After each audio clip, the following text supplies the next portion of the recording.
여러분 평안하십니까? 오늘도 말씀과 함께 주님의 은혜 가운데 거하시기 바랍니다. 오늘 말씀은 여호수아 3장입니다. 말씀 개요입니다. 1절부터 6절은 요단강을 건너기 위해 준비하는 내용입니다.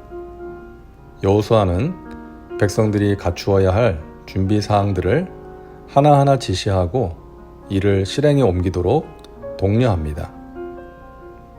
7절부터 13절은 요단강을 건너기 위한 하나님의 말씀이 언급되고 있고요.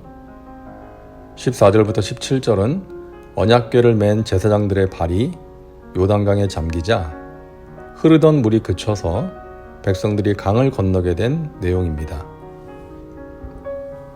말씀 묵상입니다. 오늘 본문은 여호수아가 이스라엘 백성들을 이끌고 요단강을 건너서 가나안에 들어가는 내용입니다. 이제 본격적인 가나안 정복이 시작되는 것이죠. 요단강을 건너서 가나안을 정복하기 위해 이스라엘 백성들에게 주어진 명령이 있었는데요. 오늘 그 두 가지를 생각해 보려고 합니다. 첫째는 언약궤를 바라보고 따르라는 것입니다. 3절입니다. 백성에게 명령하여 이르되 너희는 레위 사람 제사장들이 너희 하나님 야훼의 언약궤 매는 것을 보거든 너희가 있는 곳을 떠나 그 뒤를 따르라. 언약궤는 무엇입니까? 십계명 돌판, 하나님의 말씀이 들어있는 상자죠. 언약궤는 하나님의 임재를 상징합니다.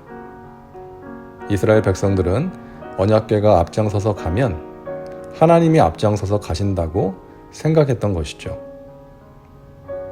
자, 그런데 4절을 보면은 그러나 너희와 그 사이 거리가 2000규빗쯤 되게 하고 그것에 가까이 하지는 말라 이렇게 말합니다. 2000규빗은 약 900m 되는 거리인데요. 언약궤와 백성들 간에 그 정도의 거리를 두게 하신 것입니다. 왜 그렇게 했을까요?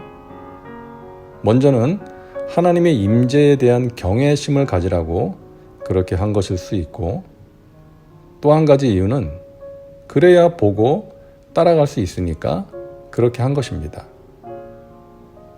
이스라엘 백성들의 숫자는 장정만 60만이니까 여자와 노약자까지 합하면 100만 명이 훨씬 넘는 숫자였죠. 그 많은 사람들이 언약궤를 보기 위해서는 거리가 떨어져야 가능했던 것입니다. 항상 언약궤를 보고 행진하도록 하기 위한 조치였던 것이죠. 이스라엘 백성들은 한 번도 가보지 않은 길을 가는 것입니다. 앞으로 어떤 일을 만날지 모르는 상황이었죠. 그러니까 불안하고 두려웠겠죠. 그래서 그들에게 필요한 것은 인도하시는 하나님, 약속하신 것을 지키시는 하나님을 바라보고 따라가는 것이었습니다. 우리도 마찬가지 아닙니까? 불확실한 미래로 두려울 때가 있습니다. 이런저런 문제들로 걱정과 염려가 찾아올 때가 있습니다. 그때 하나님께서 말씀하십니다. 나를 바라보고 따라와라. 내가 너를 인도할 것이다. 베드로가 무리를 걸어오시는 예수님을 보고 자신도 걷게 해달라고 요청합니다. 그러자 예수님이 오라고 말씀하셨죠. 베드로는 담대하게 배에서 물로 뛰어내립니다. 그리고 무리를 걷기 시작합니다. 그런데 얼마 못 가서 물속으로 빠지고 말았죠. 성경은 그 이유를 분명히 말씀합니다. 바람을 보고 무서워 빠져가는지라. 처음에는 예수님 보면서 담대하게 걸었죠. 그러다가 순간 바람과 파도를 보니까 두려움이 찾아왔고 그 결과 물에 빠진 것입니다. 여러분, 신앙생활 오래 한 사람도 인생의 산전수전 다 겪어본 믿음의 사람도 문제 바라보면 문제가 커 보이는 것입니다. 낙심과 두려움 가운데 빠질 수가 있는 것이죠.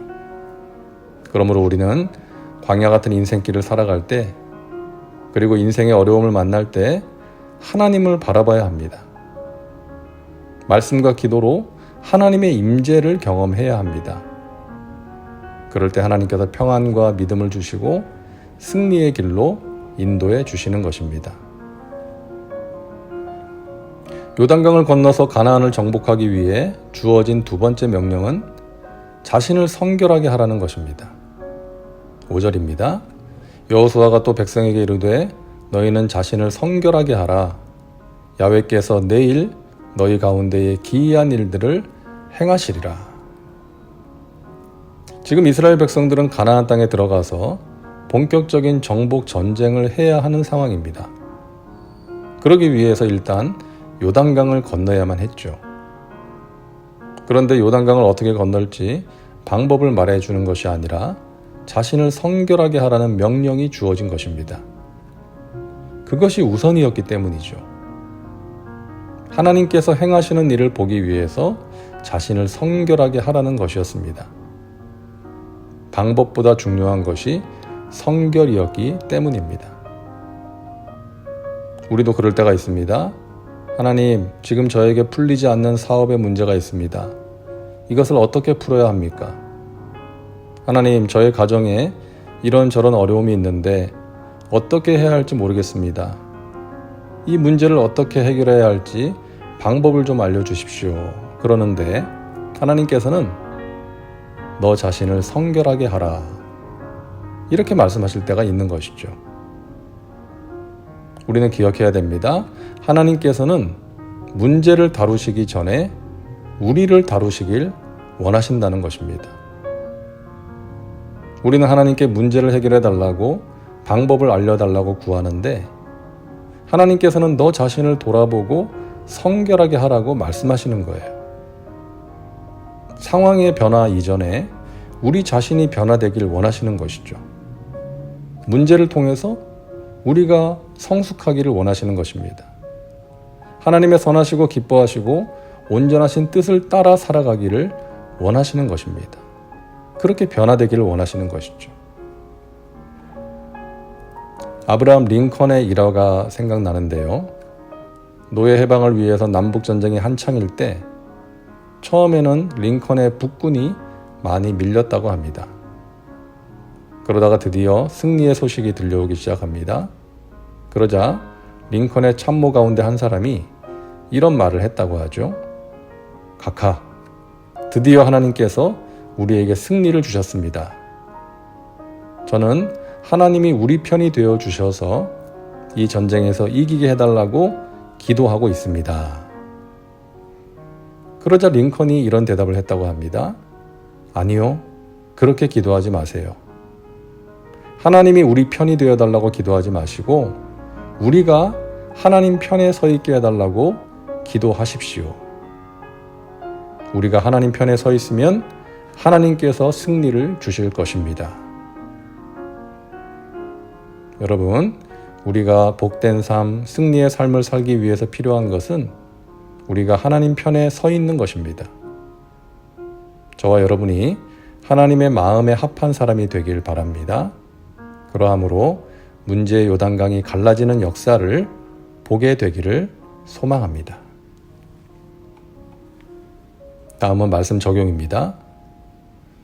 오늘 말씀을 통해 당신에게 주시는 메시지는 무엇입니까? 하나님을 바라보고 따르는 삶이 구체적으로 어떤 것인지 생각해 보시고 실천하시기 바랍니다. 이제 기도합니다. 사랑과 은혜가 풍성하신 하나님, 오늘도 말씀과 함께 살게 하시니 감사합니다. 이스라엘이 요단강을 건너 가나안 땅을 정복하기 전에 주어진 명령을 살펴보았습니다. 우리가 하나님의 임재를 경험하고 하나님의 마음에 합당한 존재가 되어서 하나님께서 예비하시고 약속하신 은혜와 복을 누리게 하여 주옵소서. 예수님의 이름으로 기도하옵나이다. 아멘. 오늘도 말씀과 함께 은혜 가운데 거하시기 바랍니다. 여러분 사랑하고 축복합니다.